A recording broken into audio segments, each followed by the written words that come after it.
네, 안녕하세요. 기자 수첩의 안진용입니다. 세월아 비켜라 내 나이가 어때서. 오늘은 이 이야기 요즘 안 다룰 수가 없죠. 미스트롯2. 그런데 아직 진행형이잖아요. 정확히 윤곽이 드러난 것도 아니고요. 그런데 유독 제 눈을 사로잡는 그들이 있어서 얘기를 해볼까 해요. 이름하여 10대들의 반란입니다.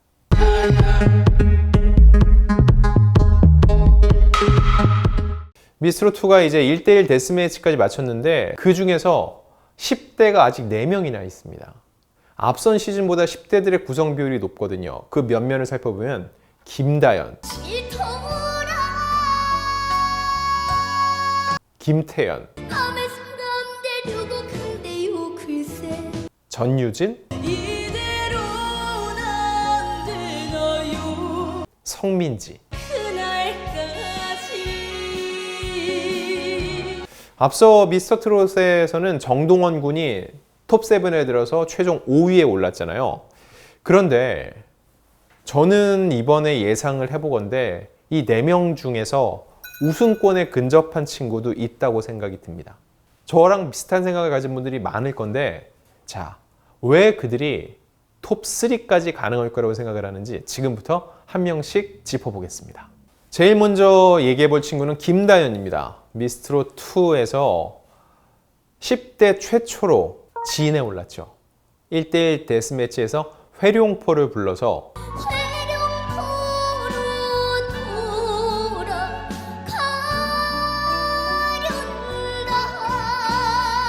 심지어 이 10대들은 특정 시간이 지나고 나서는 현장에 있으면 안 되거든요.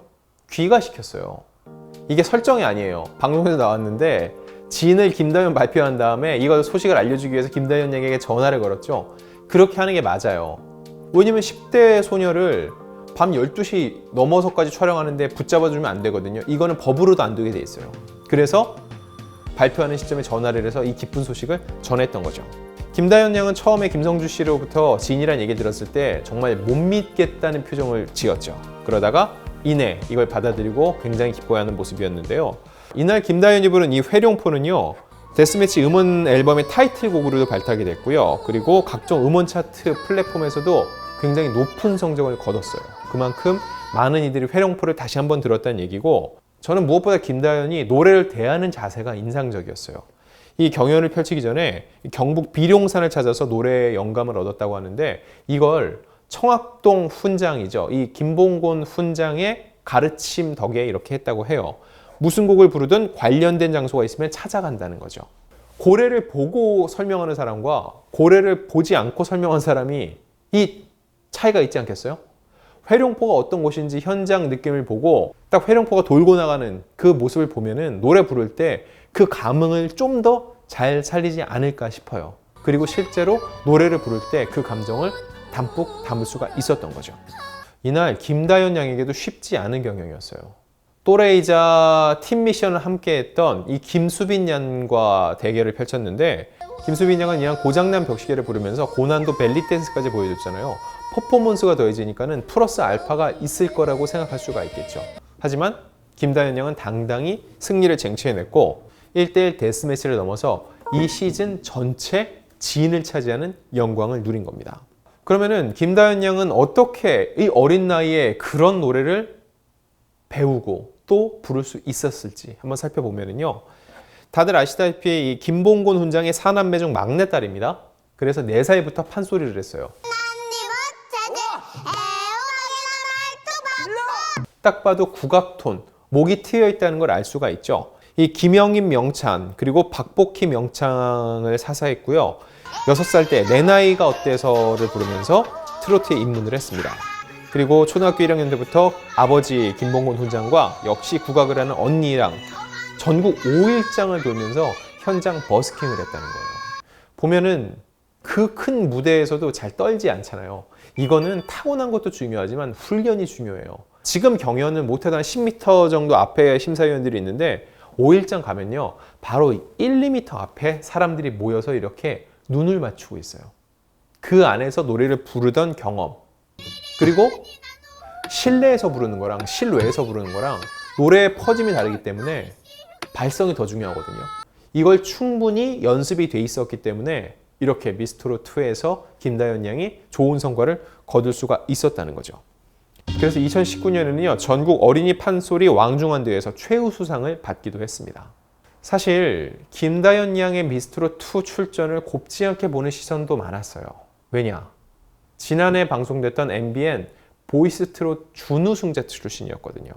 여기서도 김다연 양의 활약이 대단했고 또 그 채널에서도 김다연 양을 전폭적으로 지지를 해줬어요. 여러 프로그램에도 출연도 했고 김다연 양이 잘 되게 하기 위해서 더욱더 많은 서포트를 해줬는데 타 채널 오디션으로 불과 1년도 되지 않고 또 출전을 한다고 하니까 이게 많은 이들이 불편해할 만한 상황이 된 거죠. 이때 김다연 양이 방송에서는 이런 얘기를 해요. 아직 배울 게 많아 나오게 됐다라고 얘기를 했거든요. 맞는 얘기예요, 사실. 10대 초반인데 다른 오디션 프로그램에서 준우승했으니까는 거기서 만족을 하고서는 딱 그 정도에서 내가 눈높이를 맞추겠다고 하는 게 오히려 잘못됐을 수도 있어요. 하지만 시기적으로 너무 바빴기 때문에 곱지 않은 시선도 있었고요. 첫 노래가 이미자의 여자의 일생이었는데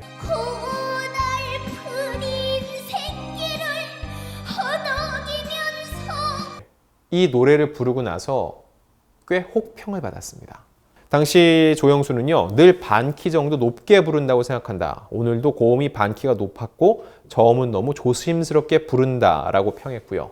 또 다른 심사위원인 신지는요, 대중에 맞춘 노래를 부른 느낌이 들었다. 아직 나이가 어리다. 주위에 휘둘리는 게 아닌가 싶다. 아끼는 마음에 이 말을 꼭 하고 싶었다라고 얘기를 했어요. 김다연 양 입장에서는 다른 오디션 준우승자 출신인데 올 하트를 못 받았어요. 다음 라운드 직행이 안 된 거예요. 꽤나 속이 상했을 거고 그 다음부터 굉장한 칼을 갈지 않았나 싶습니다. 반면 이런 얘기도 있었거든요. 김다연 양이 보이스트롯 출신이기 때문에 상대적으로 역차별을 받는 거 아니냐라는 얘기. 김다연 양이 보이스트롯에서 준우승을 했는데 여기서 우승을 해버리면은 그러면은 수준이 더 높았던 거 아니야? 라는 생각이 들 수 있다는 거죠. 그러니 상대적으로 박한 점수를 주는 거 아니냐라는 시선도 있었는데 이번에 데스매치 진을 받으면서 이런 우려를 불식시켰죠. 실제로 여자의 일생을 부를 때는 무언가 아쉬운 점이 있어서 오라트를 못 받았던 거였고 회룡포로는 정말 갈고 닦은 김다연 양의 장기가 100% 발휘됐기 때문에 진이라는 영예를 안을 수 있었다는 겁니다. 참 이렇게 되니까 이 회룡포 지역도 인기래요. 경북 예천군 대표 명승지 회룡포에 대한 관심 또한 뜨겁다라는 기사까지 나왔으니까 김다연 양이 부른 회룡포가 굉장히 많은 영향을 끼친 건 사실인 것 같습니다. 자, 다음 다뤄볼 친구는요, 전유진 양입니다. 그 이불 속 베개 다 버리고 보고 있으면 너무 편해요. 뭐 감정도 좋고 다 좋은데 일단 노래를 들을 때 제가 그 노래를 편하게 들어야 되잖아요.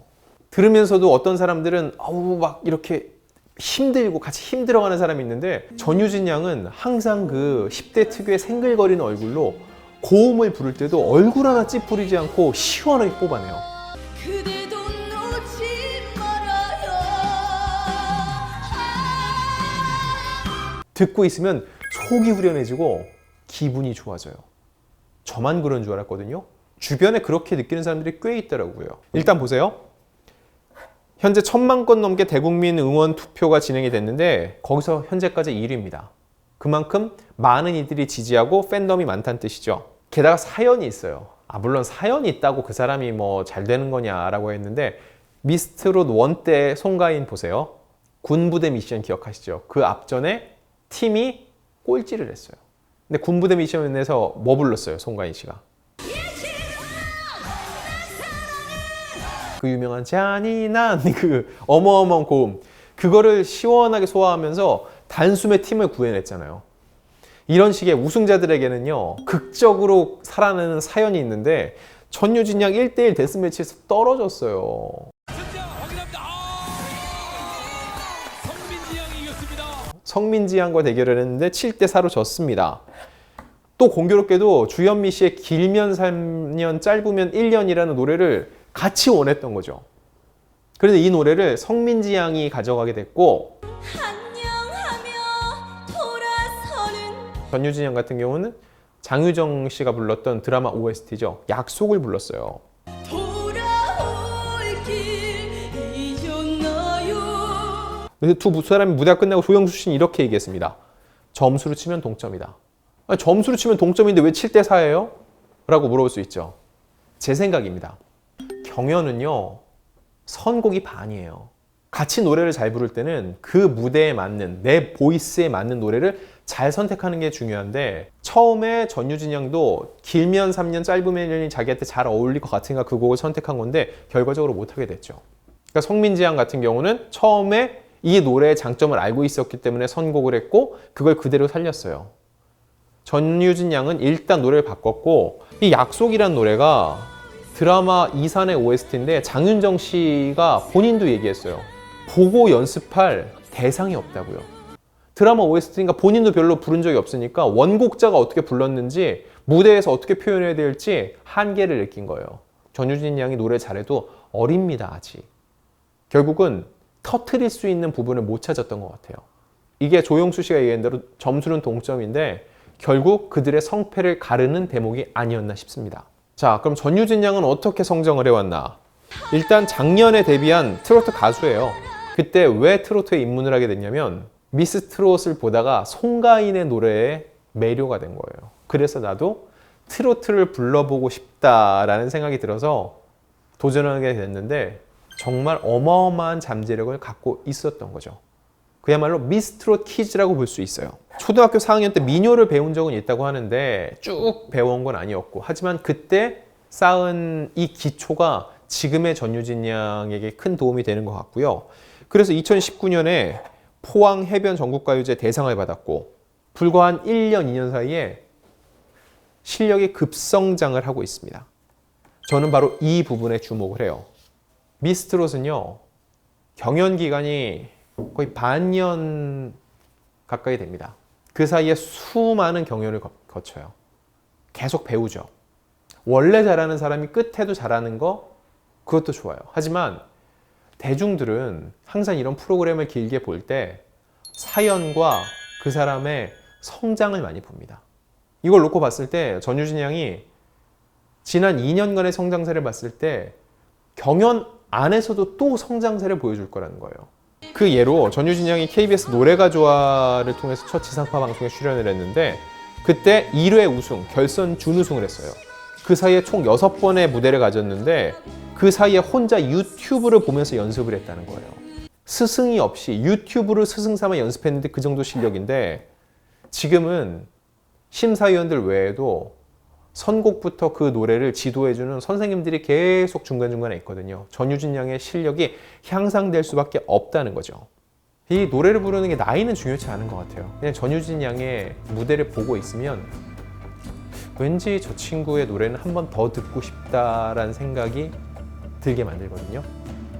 이런 느낌이 비단 저만의 것은 아니라는 생각이 들어서 전유진 양이 굉장히 높은 등수를 기록할 걸로 한번 예상을 해봅니다. 제가 좀 위험한 발언 하나 할게요. 저는 나머지 2명 중에 우승 후보가 있다고 생각을 합니다. 누구냐고요? 궁금하시죠? 그건 다음 영상에서 말씀드리겠습니다.